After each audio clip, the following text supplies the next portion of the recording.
जय हिंद दोस्तों, मैं आपका दोस्त चंदन सिंह फिर से हाजिर एक बार नई वीडियो के साथ आपके अपने फेवरेट चैनल CS टेक्निकल पे। तो दोस्तों, आज की इस वीडियो में मैं आपको बताऊंगा कि केंद्रीय विद्यालय स्कूल में क्लास फर्स्ट के लिए जो पेरेंट्स अपने बच्चे का एडमिशन के लिए रजिस्ट्रेशन करने वाले हैं, तो उन सबको पता होना चाहिए कि रजिस्ट्रेशन के टाइम पे क्या क्या डॉक्यूमेंट्स होने चाहिए। इस टॉपिक के ऊपर ऑलरेडी मैंने वीडियो बना रखा है, लेकिन मैं दोबारा वीडियो इसलिए बना रहा हूँ क्योंकि पिछले एक हफ्ते के अंदर 10,000 से ज़्यादा पेरेंट्स जो है मेरे चैनल के साथ जुड़े हैं। तो हो सकता है कि उन सभी पेरेंट्स को रजिस्ट्रेशन के टाइम पे क्या क्या डॉक्यूमेंट्स चाहिए इस बारे में उन सभी को ना पता हो। तो इसलिए मैं ये दोबारा वीडियो बना रहा हूँ। जैसा कि आप सबको पता होगा कि रजिस्ट्रेशन की जो डेट है वो नज़दीक आ रही है, तो आप सभी पेरेंट्स को रजिस्ट्रेशन से पहले पता होना चाहिए कि रजिस्ट्रेशन के टाइम पे आपके पास क्या क्या डॉक्यूमेंट्स होने अनिवार्य हैं। यानी कि अगर आपके पास वो डॉक्यूमेंट्स नहीं होंगे तो आप रजिस्ट्रेशन के लिए मतलब एलिजिबल नहीं होंगे, यानी आप रजिस्ट्रेशन की प्रक्रिया को पूरा नहीं कर पाएंगे।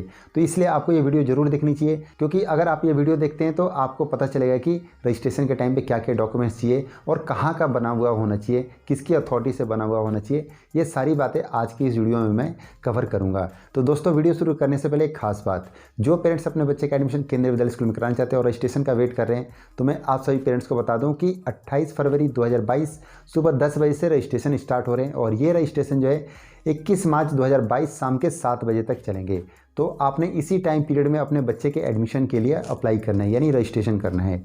तो दोस्तों, इसके साथ साथ एक और ख़ास बात बता दूं आप सभी पेरेंट्स को कि जब रजिस्ट्रेशन स्टार्ट होंगे, यानी सुबह 10 बजे जब रजिस्ट्रेशन स्टार्ट होंगे, तो ऐसा नहीं है कि आपने रजिस्ट्रेशन के लिए जब ऑनलाइन पोर्टल खुलेगा तो उसी टाइम आपने रजिस्ट्रेशन के लिए जल्दी जल्दी में आपने रजिस्ट्रेशन करना है। ऐसा बिल्कुल भी नहीं करना है। आपके पास 20-21 दिन से ज़्यादा का टाइम होगा रजिस्ट्रेशन करने के लिए। तो आपने रजिस्ट्रेशन उसी टाइम करना है जब आप बिल्कुल फ्री बैठे हों और आप आराम से बैठ के रजिस्ट्रेशन कर सकते हो, तभी आप रजिस्ट्रेशन को भरें। अगर आपको लगता है कि आप रजिस्ट्रेशन करते टाइम गलती कर सकते हैं या आपको सही से जानकारी नहीं है कि रजिस्ट्रेशन कैसे करना है, तो आप अपने नियरेस्ट साइबर कैफ़े से भी जाके रजिस्ट्रेशन करवा सकते हैं। लेकिन ध्यान रहे कि अगर आप साइबर कैफ़े से जाकर रजिस्ट्रेशन करवाते हैं तो वहाँ पर आपने अपना ही मेल ID और अपना ही फ़ोन नंबर वहाँ पर देना है। यानी केंद्रीय विद्यालय संगठन में जो ऑनलाइन पोर्टल पर आप रजिस्टर करेंगे तो आपने वहाँ पर खुद का मोबाइल नंबर और मेल ID देना है। ऐसा ना हो कि साइबर कैफ़े वाला अपना मोबाइल नंबर और ईमेल ID डाल करके जल्दी से आपका रजिस्ट्रेशन कर दे। तो इस बात का आपने पक्का ध्यान रखना है। तो चलिए अब मैं आपको स्क्रीन पे लेके चलता हूँ और आपको बताता हूँ कि वो क्या क्या डॉक्यूमेंट्स है जो कि आपके पास होने ज़रूरी है रजिस्ट्रेशन के टाइम पे। तो चलिए स्क्रीन पर चलते हैं। तो दोस्तों, जो सबसे पहले आपके पास डॉक्यूमेंट्स होना ज़रूरी है वो है बच्चे का बर्थ सर्टिफिकेट, यानी जन्म प्रमाण पत्र। ये जो जन्म प्रमाण पत्र होगा, क्षेत्रीय परिषद, नगर पालिका, नगर निगम के प्रमाण पत्र, ग्राम पंचायत, सैनिक अस्पताल, इनमें से किसी के भी द्वारा जारी हुआ होना चाहिए। दोस्तों, मैं आप सभी पेरेंट्स को बता दूं कि ये जो जन्म प्रमाण पत्र यानी बर्थ सर्टिफिकेट है, ये सभी कोटा सभी कैटेगरी वालों के लिए मैंडेटरी है, यानी कि सभी के पास होना अनिवार्य है, चाहे वो किसी भी कोटा किसी भी कैटेगरी के थ्रू अपने बच्चे के एडमिशन के लिए अप्लाई कर रहे हो।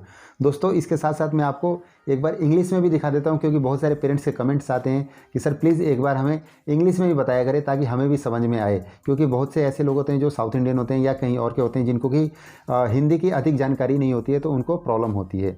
तो मैं आपको इंग्लिश में भी एक बार दिखा देता हूँ। यहाँ देखिए लिखा हुआ है, for class 1 birth certificate issue by the competent authority authorise to register the birth in this the certificates of notified regional council, municipality, municipal corporation, extract related to the date of birth of gram panchayat, Sainik hospital यानी military hospital. Military hospital उन सभी parents के लिए जो air force, army, navy वगैरह में हैं, तो अगर उनको MH की सुविधा उपलब्ध है और उनके बच्चे का अगर जन्म वहाँ से हुआ है तो वहाँ का भी बर्थ सर्टिफिकेट चल जाएगा। इसके साथ साथ यहाँ पे और लिखा हुआ है, service record of defence personnel will be taken. तो यहाँ पर आपको पता चल गया होगा कि कहाँ से बना हुआ होना चाहिए, यानी किसी कॉम्पिटेंट अथॉरिटी के द्वारा ही बना हुआ होना चाहिए आपके बच्चे का बर्थ सर्टिफिकेट। वही बर्थ सर्टिफिकेट एक्सेप्ट किया जाएगा जो किसी कॉम्पिटेंट अथॉरिटी के द्वारा बना हुआ होगा। तो इस बात का पक्का ध्यान रखें।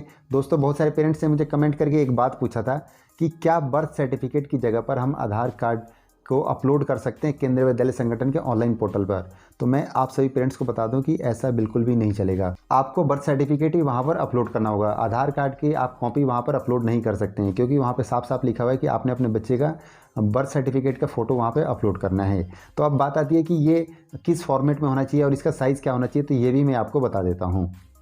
तो मैं आप सभी पेरेंट्स को बता दूं कि जो बर्थ सर्टिफिकेट होगा यानी जो जन्म प्रमाण पत्र होगा वो PDF या JPG फॉर्मेट में होना चाहिए। तो इसके साथ साथ एक और बात बता दूं आप सभी पेरेंट्स को कि ये जो फाइल होगा, यानी जो बर्थ सर्टिफिकेट का फाइल होगा, PDF या JPG में होगा, तो इसका 256 KB से ज़्यादा बड़ा फाइल नहीं होना चाहिए। अगर 256 KB से ज़्यादा बड़ा फाइल होगा तो केंद्रीय विद्यालय संगठन के ऑनलाइन पोर्टल पे वो अपलोड नहीं हो पाएगा। तो इसलिए आप इसको कंप्रेस करके और इसको कन्वर्ट करके आप पहले इसको टाइम से पहले ही आप इसको रख लें अपने फ़ोन में, लैपटॉप में, जहाँ भी रखना है, जिससे कि क्या होगा कि जब आप रजिस्ट्रेशन करेंगे तो आपको आसानी होगी डॉक्यूमेंट्स अपलोड करने के टाइम पर। इसके बाद जो अगला डॉक्यूमेंट आता है वो मैं आपको बताता हूँ। जो अगला डॉक्यूमेंट है वो है EWS certificate for RT Kota.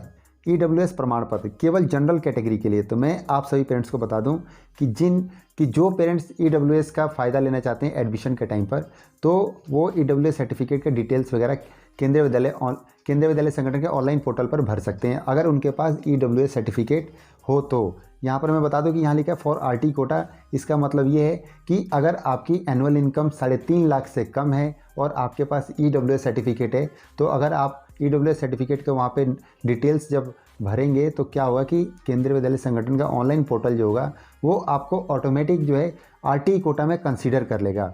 यानी कि अगर आपकी एनुअल इनकम 3.5 लाख से कम है तो आप RT कोटा में कंसीडर कर लिए जाएंगे। दोस्तों इसके साथ साथ मैं एक और बात बता दूं आप सभी पेरेंट्स को कि जब आप यहाँ पर EWS सर्टिफिकेट के डिटेल्स भरेंगे तो देखिए यहाँ पर लिखा हुआ है साफ साफ EWS या BPL प्रमाण पत्र का सर्टिफिकेट नंबर आपने यहाँ पे वो भरना है। उसके बाद देखिए यहाँ पे लिखा हुआ है EWS या BPL प्रमाण पत्र जारी करने की तारीख, यानी किस दिन आपको इशू किया गया है उसका डेट आपने यहाँ पर भरना है। उसके बाद जो तीसरी चीज़ आपने भरनी है EWS BPL प्रमाण पत्र जारी करता प्राधिकरण, यानी EWS या BPL सर्टिफिकेट जिसकी अथॉरिटी से इशू किया गया उस अथॉरिटी का यहाँ पर डिटेल्स आएगा। यहाँ पे देखिए लिखा हुआ है सर्टिफिकेट इशूइंग अथॉरिटी, उसका यहाँ पर भरना है आपने। इसके बाद जो अगला डॉक्यूमेंट चाहिए वो मैं आपको बता देता हूँ। BPL सर्टिफिकेट, जो पेरेंट्स अपने बच्चे के एडमिशन के लिए RT कोटा के थ्रू अप्लाई करना चाहते हैं उनके पास BPL सर्टिफिकेट होना अनिवार्य है। तो दोस्तों इसके साथ साथ मैं एक और बात बता दूं आप सभी पेरेंट्स को, जैसा EWS में मैंने अभी आपको बताया कि आपको उसका सर्टिफिकेट नंबर लिखना होता है, तो सेम एज इट इज़ आपने BPL का भी सर्टिफिकेट नंबर यहाँ मेंशन करना होगा। देखिए यहाँ पे लिखा हुआ है EWS/BPL सर्टिफिकेट नंबर, और यहाँ पर देखिए आपने सर्टिफिकेट नंबर आपने यहाँ पे मेंशन करना है। उसके बाद किस तारीख को आपको इशू किया गया है वो आपने यहाँ पर डेट भरनी है। उसके बाद EWS या BPL सर्टिफिकेट इशूइंग अथॉरिटी का भी आपने यहाँ पे डिटेल्स भरनी है, इस जगह पे आपने वो डिटेल्स भरनी है। ठीक है दोस्तों, उसके बाद जो आखिरी चीज़ आता है वो मैं आपको बता देता हूँ। Passport size photo of the child, यानी बच्चे की पासपोर्ट साइज़ फ़ोटो। बच्चे की जो पासपोर्ट साइज़ फ़ोटो है वो कलर्ड होनी चाहिए, और ये सभी कैटेगरी और सभी कोटा वालों के पास होनी चाहिए। ऐसा नहीं है कि किसी पर्टिकुलर कैटेगरी या कोटा के लिए, ये सभी कैटेगरी और सभी कोटा वालों के पास मतलब उनके बच्चे का पासपोर्ट साइज़ फ़ोटो होना चाहिए। दोस्तों एक बात और बता दूं कि जैसा कि मैंने अभी थोड़ी देर पहले बताया कि जो आपके बच्चे का बर्थ सर्टिफिकेट होगा वो JPG या PDF में होना चाहिए और 256 KB का ही फाइल साइज़ होना चाहिए। लेकिन यहाँ पर जो आपके बच्चे का पासपोर्ट साइज़ फ़ोटो हुआ वो सिर्फ JPG में ही होना चाहिए, PDF में नहीं होना चाहिए। यानी कि अपने बच्चे का पासपोर्ट साइज़ जो फ़ोटो है वो आपने सिर्फ JPG में ही कन्वर्ट करना है, PDF में नहीं करना है। और इसका भी जो सेम साइज़ है यानी 256 KB या इससे कम का ही होना चाहिए, इससे ज़्यादा का नहीं होना चाहिए। अगर इससे ज़्यादा का होगा तो वो क्या है कि एक्सेप्ट नहीं करेगा। तो इस बात का आपको पक्का ध्यान रखना है कि केंद्रीय विद्यालय संगठन के जो ऑनलाइन पोर्टल पर आप डॉक्यूमेंट्स अपलोड करेंगे तो उस टाइम आपके जो फाइल का साइज़ है वो 256 KB से ज़्यादा नहीं होना चाहिए। तो दोस्तों इन सभी बातों का आपने पक्का ध्यान रखना है। तो दोस्तों मैं उम्मीद करता हूँ कि जितनी बातें आज की इस वीडियो में मैंने बताई है सब समझ में आ गई होंगी कि रजिस्ट्रेशन के टाइम पे आपके पास क्या क्या डॉक्यूमेंट्स होने अनिवार्य हैं। तो एक बार मैं फिर से आप सभी पेरेंट्स को रिपीट कर देता हूँ कि रजिस्ट्रेशन के टाइम पर आप बिल्कुल भी जल्दी ना करें। जब आप बिल्कुल फ्री बैठे हों तभी आप तसल्ली से बैठ के रजिस्ट्रेशन करें। ऐसा ना हो कि आप जल्दी जल्दी में बच्चे का नाम गलत भर दें या डेट ऑफ बर्थ गलत भर दें या वहाँ पे कुछ और जो डिटेल्स भरी जाती हैं उनमें से आप कोई गलत कैटेगरी या कोटे का चयन कर दें जिनके डॉक्यूमेंट्स आपके पास ना हो। तो इन सभी बातों का पक्का ध्यान रखें। तो दोस्तों अगर आपको अभी भी कोई डाउट है कि रजिस्ट्रेशन कैसे करना है तो आप मेरे चैनल पे जाके देख सकते हैं। ऑलरेडी मैंने बहुत सारी वीडियोस बना रखी हैं कि रजिस्ट्रेशन के टाइम पे आपने कौन कौन से कैटेगरी कौन कौन से कोटे का चयन करना है और कौन से लोग कौन सी कैटेगरी या कौन से कोटे के लिए एलिजिबल हैं। तो ये सारी बातें आपको मेरे चैनल पे वीडियोस के माध्यम से पता चल जाएंगी। तो दोस्तों आज के लिए बस इतना ही। अगर ये वीडियो अच्छी लगी हो और हेल्पफुल लगी हो तो आप मेरे चैनल को सब्सक्राइब कर सकते हैं और नई नई वीडियोज़ देखने के लिए केंद्रीय विद्यालय से रिलेटेड और बेल आइकन को प्रेस कर सकते हैं सबसे पहले मेरी वीडियोज़ के नोटिफिकेशन पाने के। दोस्तों वीडियो अच्छी लगी तो इसको लाइक ज़रूर करें और ज़्यादा से ज़्यादा लोगों के पास शेयर करें ताकि जो पेरेंट्स अपने बच्चे का एडमिशन केंद्रीय विद्यालय स्कूल में कराना चाहते हैं, उन सबको मेरी वीडियोस के माध्यम से और मेरे चैनल के माध्यम से हेल्प हो सके।